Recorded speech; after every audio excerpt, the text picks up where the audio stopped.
Olá, meus queridos, tudo bem? Olha só, iniciamos o estudo do caderno 3. Quem quiser nos acompanhar, pegue sua apostila ângulo, coloque no módulo 27 e não esqueça, caderno 3, tá bom? Hoje nós trabalharemos a respeito de argumentos favoráveis e desfavoráveis para a sua redação, tá bom? Para início de conversa, você sabe que usamos ficou ponto de interrogação, exclamação. A linguagem não é apenas um instrumento utilizado para nomear coisas e situações. Ao contrário, no nosso dia a dia, usamos a linguagem como outros fins ou intenções.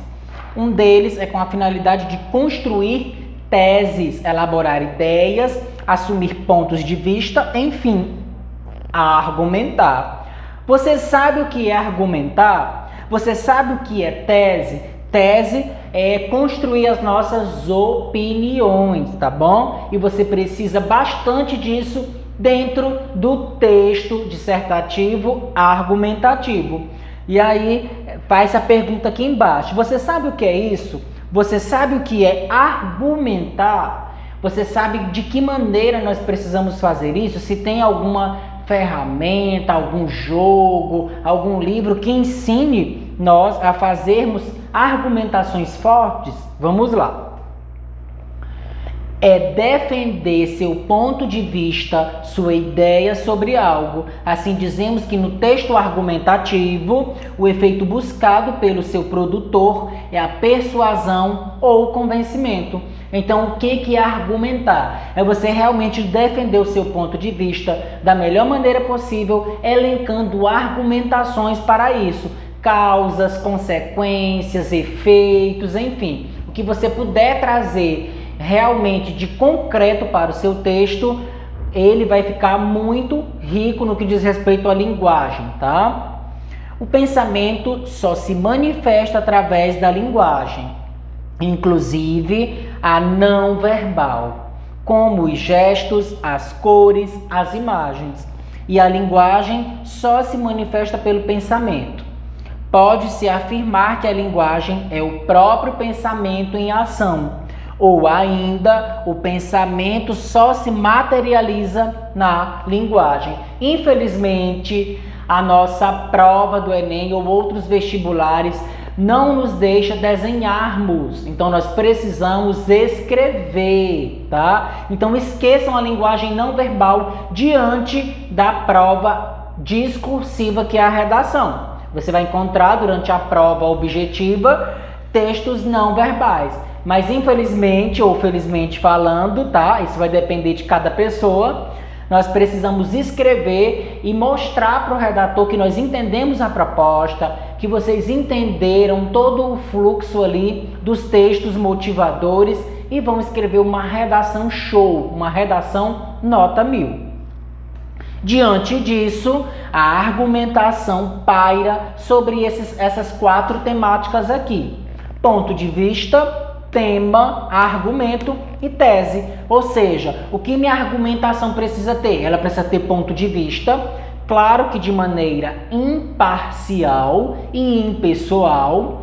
Precisa estar falando do tema proposto, se é violência contra a mulher, se é intolerância religiosa, se é aborto, se é política, se é corrupção, se você é contra ou a favor, a legalização das armas. Então, tudo isso você precisa ter a argumentação e, claro, boas argumentações.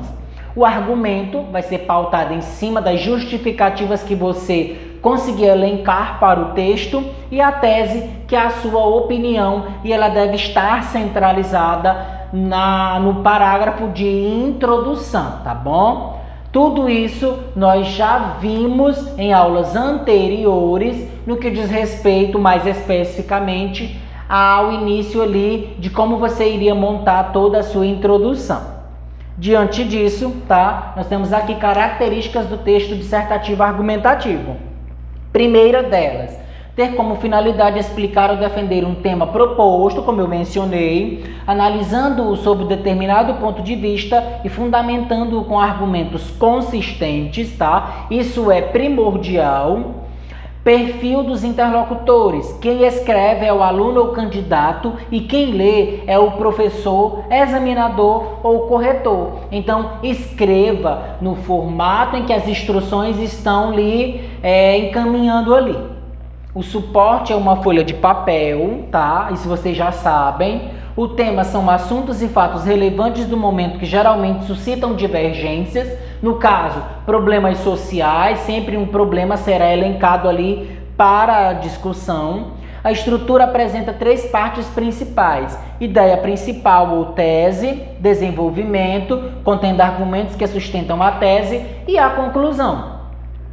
A linguagem deve estar de acordo com a norma padrão, tendendo à impessoalidade e à objetividade, com predomínio da terceira pessoa do singular, já fazendo a caracterização aqui, tá, de toda a impessoalidade. Com base nisso, agora você vai conhecer um dos elementos constituintes do esquema argumentativo para depois identificarmos eles nos textos. Olha só. Texto argumentativo é o texto em que se defende uma ideia, opinião ou ponto de vista, uma tese, procurando por todos os meios fazer com que nosso ouvinte ou leitor aceite-a, creia nela. Para isso, vocês vão fazer um processo chamado de persuasão. Tese ou proposição é o que se diz sobre o assunto, é a ideia que defendemos, necessariamente polêmica, pois a argumentação implica divergência de opinião. Você não precisa deixar claro ali o seu ponto de vista no sentido de que qual lado você está. Sutilmente você pode fazer isso. As palavras que você escreve podem estar com bastante sutileza e, claro, já tendenciando para a sua opinião. Eu sou contra ou sou a favor? Qual é a palavra que vai determinar isso, tá? Infelizmente, notoriamente, então você vai escolher dentro do campo do léxico aí da linguagem, você vai escolher qual palavra você vai utilizar para expressar essa sua opinião, tá bom? Argumento. A palavra argumento tem uma origem curiosa. Vem do latim argumentum, que tem o tema argo, cujo sentido primeiro é fazer brilhar, iluminar. A mesma raiz de angêntel. Argúcia, arguto. Os argumentos de um texto são facilmente localizados. Identificada a tese, faz a pergunta por quê. Exemplo: o autor é contra a pena de morte, tese. Por quê? Argumentos. Assim, podemos dizer que o argumento é justificativa da tese. Então, precisa-se de toda uma elaboração, conforme nós mencionamos em uma das lives sobre o projeto de texto que vocês precisam elaborar para que tirem 1000 na redação do Enem, tá bom? Então, pessoal, por hoje foi só. Espero que vocês tenham gostado. Acompanhe as redes sociais da Agenda Edu e até a próxima.